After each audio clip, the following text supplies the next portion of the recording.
another day, another dollar.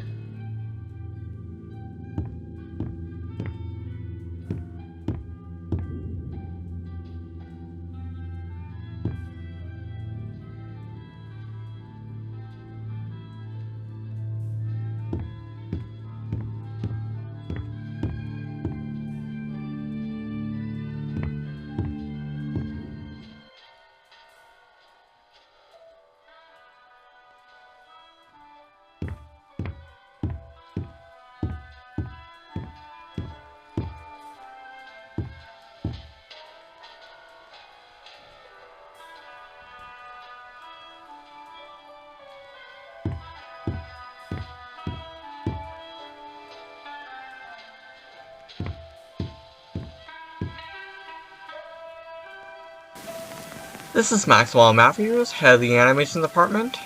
Today's date is May 14th, 1946. When you're an artist and animator, you're expected to help fulfill the visions. Chapter 1. The Prologue. Pipe Problems. Wednesday, April 3rd, 1946. Max Matthews was an employee at Joyter Studios as an artist, like Henry, who Max looked up to a lot.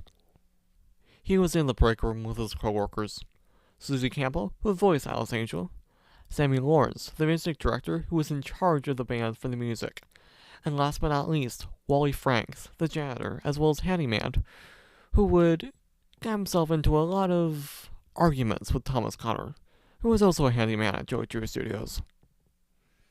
I think Bendy is better than Alice, Sammy argued.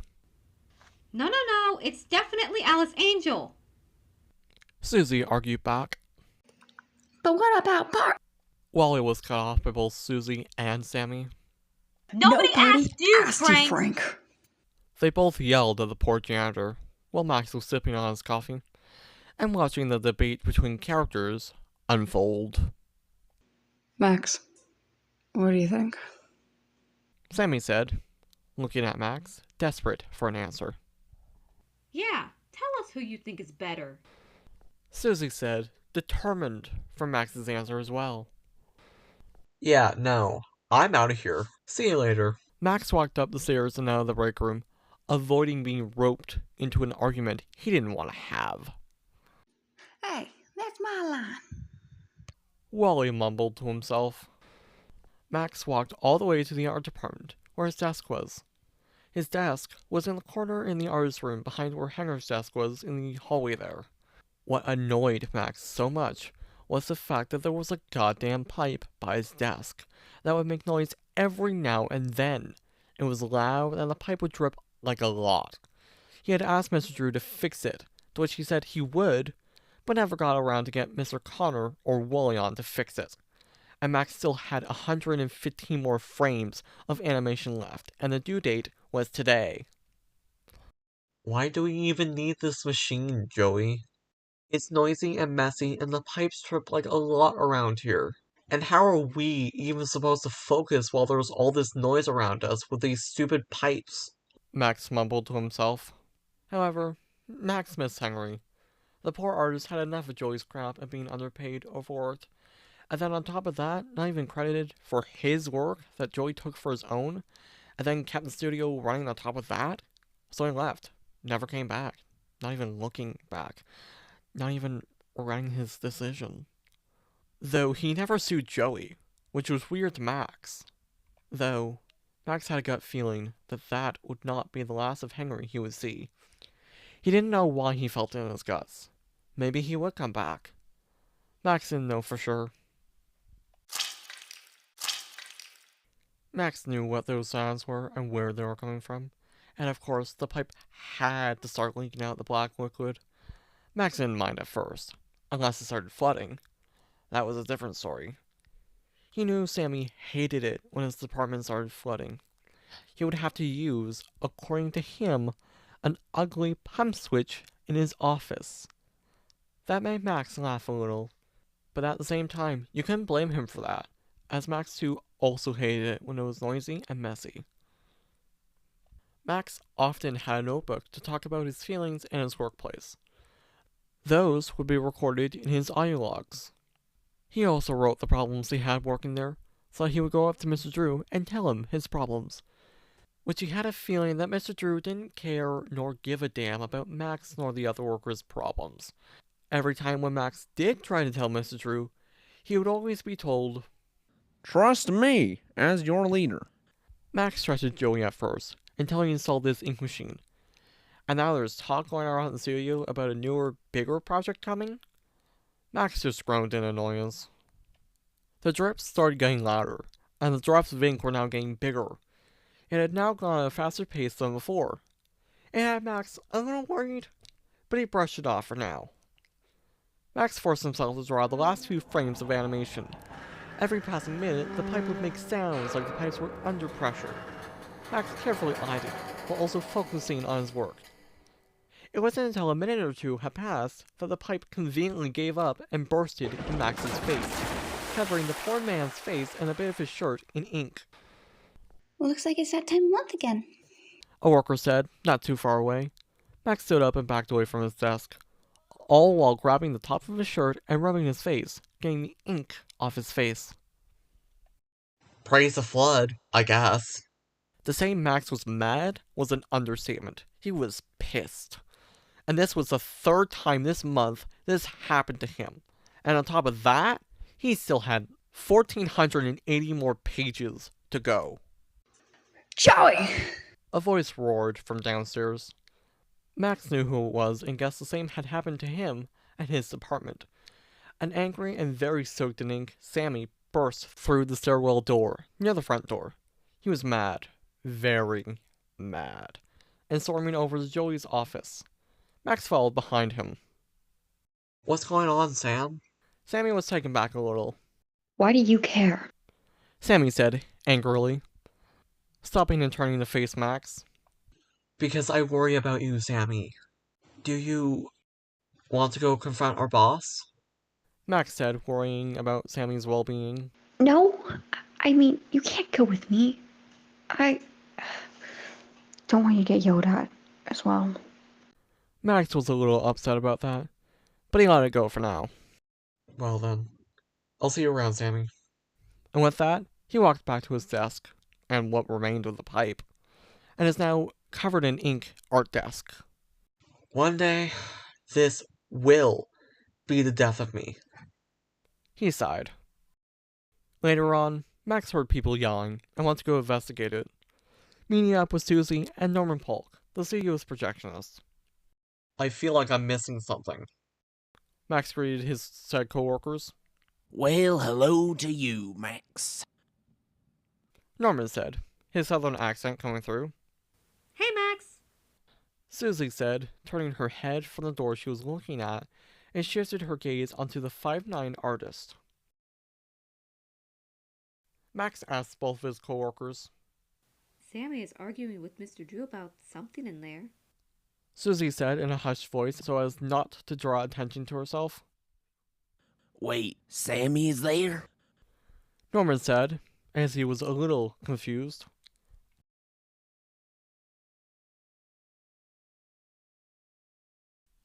And as for Max, he had no idea, not even a clue on what they were saying. Oh, did something happen to him?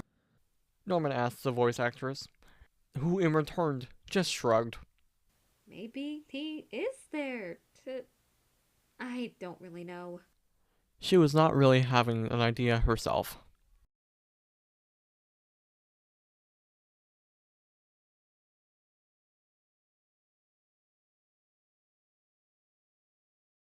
Max said, giving up and then walking off. The door to Joey's office opened as Sammy stormed out, but stopped when he saw both Susie and Norman. What the hell are you two doing here? Sammy yelled at both of them. Did Max hear any of that? Sammy cut off Norman.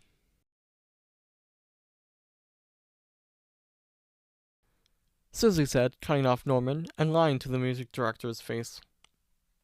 Max walked away into the art department hall, where Henry's desk was. Approaching the desk, Max dusted off the desk. He then turned towards the artist's room and went to his desk, avoiding the still leaking and broken pipe. Grabbing some of the inked animation frames as Sammy walked into the room, You weren't kidding. That's one hell of a leak. Max jumped slightly. He didn't realize that Sammy was behind him.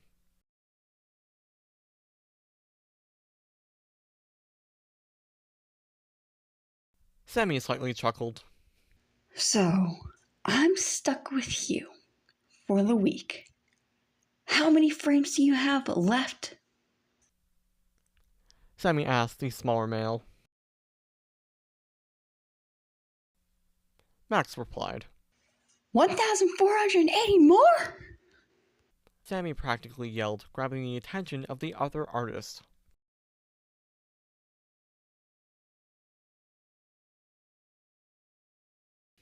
Max was walking back to Henry's desk, where he would be for now, grabbing the music director's hand and dragging him along.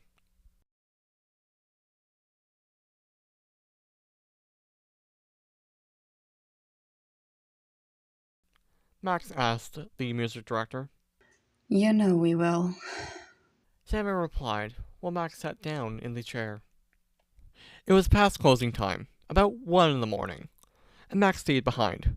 There was no turning back for him. To say he was tired was an understatement. He was exhausted and trying hard not to fall asleep. Unfortunately, Sammy wasn't there to keep him company. Although Max wasn't complaining about that. He was okay with the quiet. In fact, he loved it.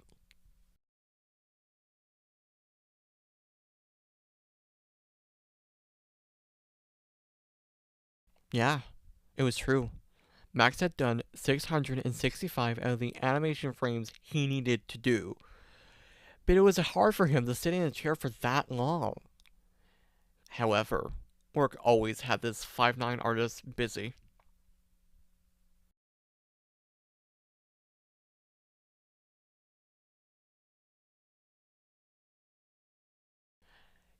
Getting up from Henry's desk, Max walked over to the door that Sammy had burst through earlier, heading down the stairs all the way to the basement.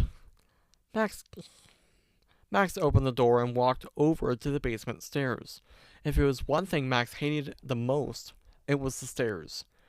There were so many. It also made his legs sore as hell. He would have to sit down for a few minutes. Max headed down the basement stairs and into the hallway just before Utility Shaft 9.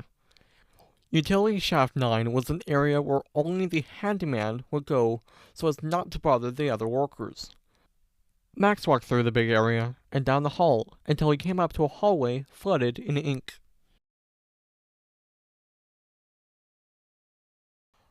Max said as he realized he would have to go in there if he wanted to go to the music department. Oh. Hey, Max, what are you doing here so late?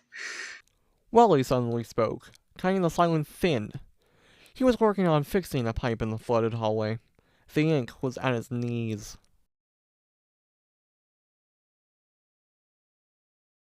Max said to the handyman. Okay, just be careful while you're there. Wally informed the smaller male. Wally chuckled at Max's comment. Well, see you tomorrow, Max. Wally waved goodbye to the artist.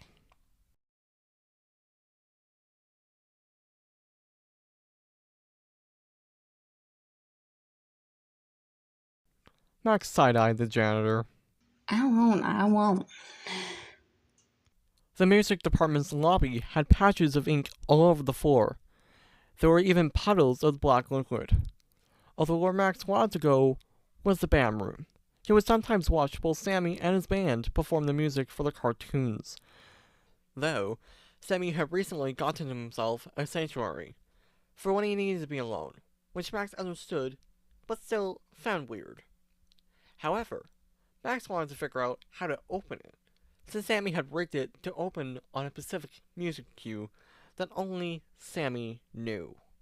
He stepped into the band room and up to the stage. Max played the instruments in order: bass, drum, violin, piano, drum, and lastly, Sammy's personal favorite, the banjo. but it did nothing. I feel like I'm missing something. Max tried a few times before mentally slapping himself. The projector. Oh, what an idiot I am. The artist exclaimed to himself. Max remembered when Norman was complaining about how Sammy would come marching in and told everyone in the room to wait in the hall. He then walked out of the band room and up to the projector room, where Norman would usually be every day. He then turned the projector on and dashed down the stairs, round the bend, like the little devil was chasing after him, and into the band room and played the instruments in order again. Bass, drum, violin, piano, drum, banjo. After doing so, the projector turned itself off, and the entrance to Sammy's sanctuary opened slowly. The room was small, but big enough for Sammy. There was a vent at the back wall, next to a pipe with a valve. A sign above the valve read "Flow." There was also a table with a candle and a Bendy plush on it. His banjo was leaning on the table. This man even had a toilet, for fudge's sake. Well, I better put this in my notes. Then close it up before someone else, or even Sammy himself, finds out that I went ahead of myself and opened it without asking him. Max then walked out of the sanctuary and up to the drum, hitting it slightly. Hearing the sanctuary's entrance closing, he then ran back through the music department lobby until he got to the ink-flooded hallway. Max waded through the ink. He almost got to the door back into utility shaft 9, when a pipe conveniently leaked, pouring the black liquid on top of the poor artist's head. Not again. He growled in annoyance. He continued to run back through the halls of utility shaft 9 until he walked up to the basement stairs and first floor stairs, getting back to Henry's desk. Once there, he pulled out his notebook from his bag he had on the floor, leaning against the desk, and wrote what he had discovered in a page, making sure to remember it for later when he needed it. Max then got back to his work so he could go home and clean himself off. He started humming the theme song from the cartoons as he worked on the final touches for the animations Joey wanted done for tomorrow. Monday, May 27th, 1946. It had been a whole month, and since then, it had been up and down for the studio. They stopped all work on other projects just to work on this funfair Bendyland, some kind of knockoff Disneyland theme park or something. Max didn't know. Joey was also paying them less, he noticed. Max had also gotten an office from Joey so he could work in the quiet. He also had a lot of room in there. Oh, and Susie has disappeared into thin air or something. All because of, I didn't get the memo. Alice Angel will now be voiced by Miss Allison Pendle.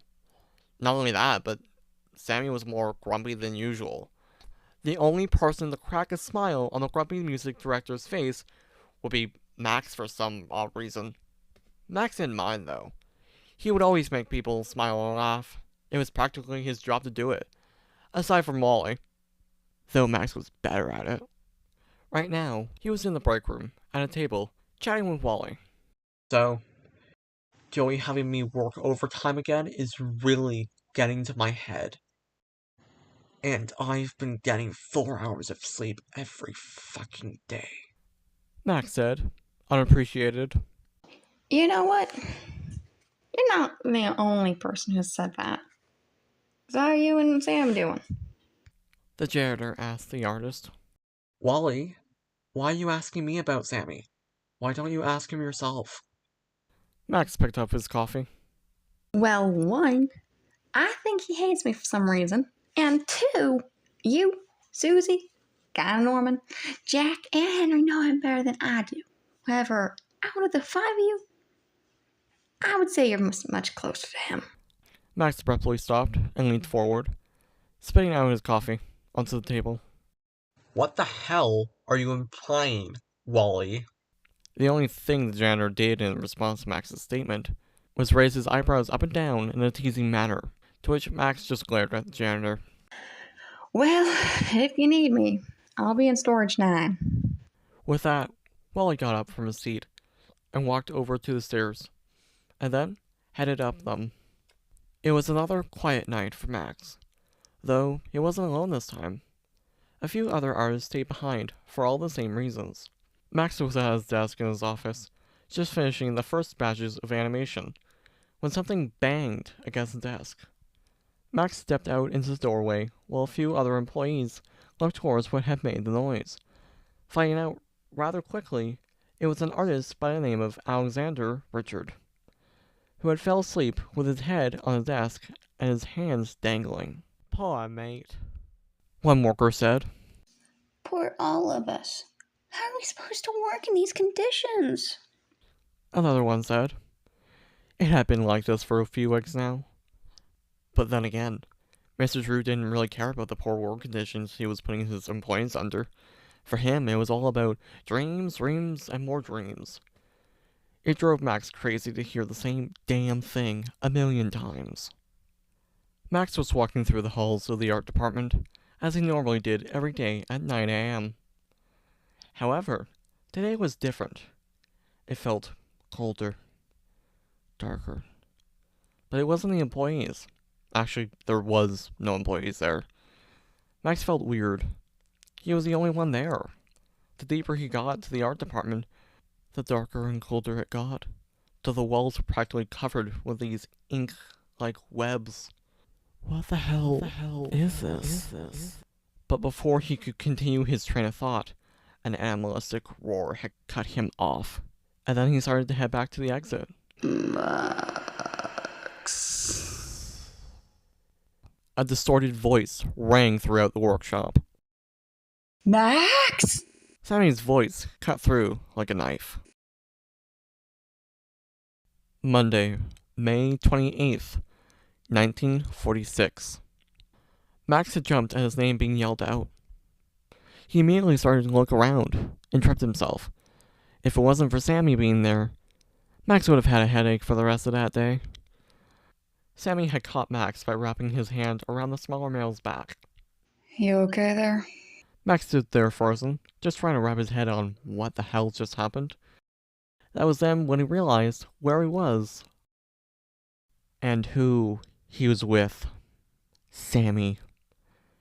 His face went red, and then he began to slap Sammy's hand away from him.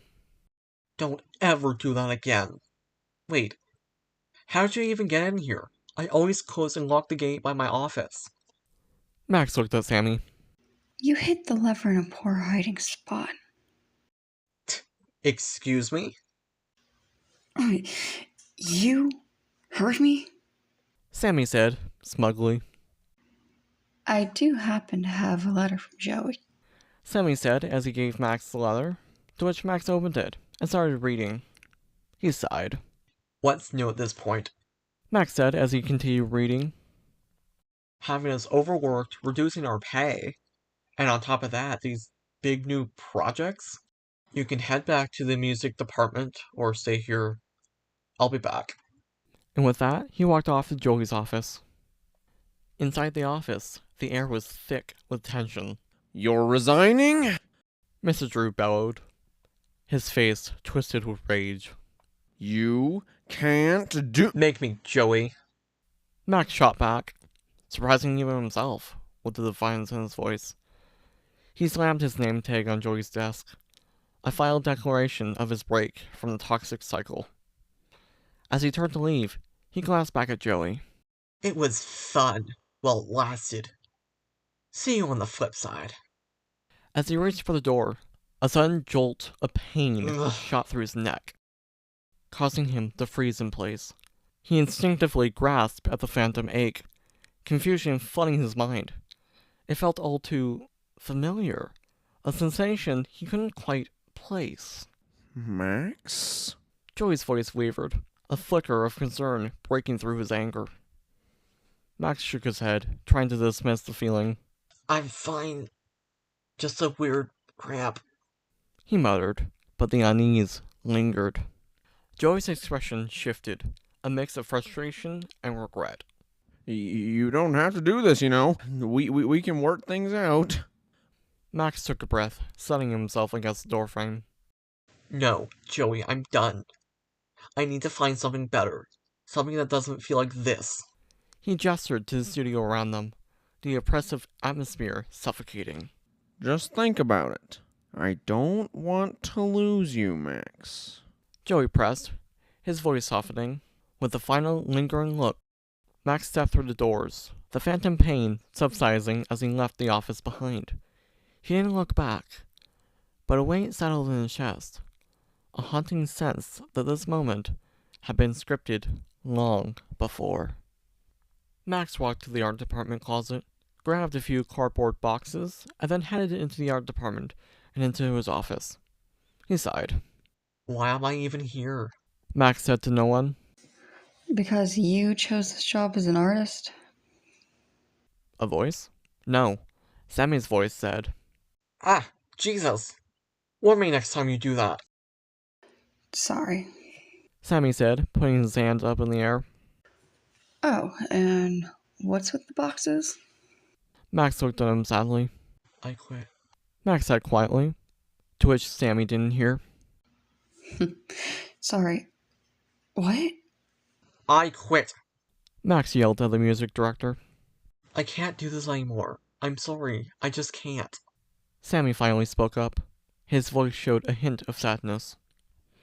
I'm sorry things turned out this way, Max. I know it's not much, but if you need anything, I'm here for you. Max glanced up, meeting Sammy's gaze for the first time since earlier that day. There was a softness in his eyes, a hint of regret. Thanks, Sammy. I appreciate it. Max muttered, his tone showing gratitude. Sammy watched as Max began to gather his things, his movement quick and determined. I can help if you want. I would like that. Thank you. And with that, they began packing up Max's office, the silence between them growing more comfortably with each passing moment. It was strange, Max thought, how quickly things could change. Just a few hours ago, he had been on the brink of losing his mind, and now here he was, saying goodbye to the only life forms he had known. Once they had gathered everything, Max and Sammy made their way to the art department closet to put away a few art supplies. It was a routine task, one that Max had done countless times before. But as they reached for the shelves, a sudden burst of ink erupted from a nearby pipe, drenching them both from head to toe. You gotta be shitting me, Max muttered, wiping the black liquid from around his eyes. Sammy started coughing a bit. You okay, Sam? Yep. Just got something in my throat. Sammy chuckled softly. Well, I guess that's one way to end things. Now's not the time to make a joke, Sam. Max glared at the music director. It was moments like these that Max would miss the most. The small, unexpected moments of not knowing amidst the chaos. Well, I guess this is goodbye. Sammy said sadly. Oh, Sammy. It's not goodbye forever. It's just goodbye for now. Besides, I know we will meet again some sunny day. I hope anyways. Max chuckled softly, before his tone became more serious. Goodbye, Sammy. It was amazing to be your coworker and your friend. Max paused for a few seconds before he started up again. You wouldn't mind helping me bring my stuff to my car, would you? Max said sheepishly as he rubbed the back of his head. No, not at all. Sammy said, smiling as he chuckled. Thanks, Max said, as his smile widened. He was thankful for Sammy's help. They both went to Max's car, loading it up in the process. Eventually, Max turned to Sammy as he closed the trunk. Well, I gotta head off now. See you whenever. Max walked off to his car. As for Sammy, he had longed for something, but like Max said, they would meet again someday. Stay safe, Max. Sammy muttered softly, hoping that the smaller male heard it. Yeah, you too, Sam. Sammy watched as Max drove off.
Back to your room.